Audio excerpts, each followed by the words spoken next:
This is Radio Habana, Cuba's English language broadcast. I'm your host, Eva Baraja. World governments are being urged to see beyond the cost of climate change in terms of money and to adopt a strong commitment to international solidarity as a key element towards a successful round of UN climate change talks opening next week in Doha, Qatar. Up next, UN Radio's Charles Appel reports.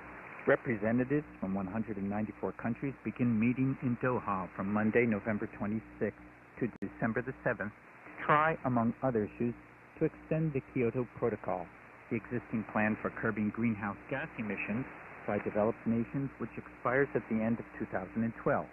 UN independent expert Virginia Dandan, who is charged by the UN Human Rights Council to study the issue of international solidarity, warns that the cost of climate change to humanity cannot be covered only by accomplishing commitments and finance for adaptation and mitigation.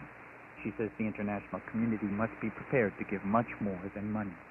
Ms. Dandan suggests that international solidarity can be the bridge to support nations affected by impact of climate change, whether rich or poor.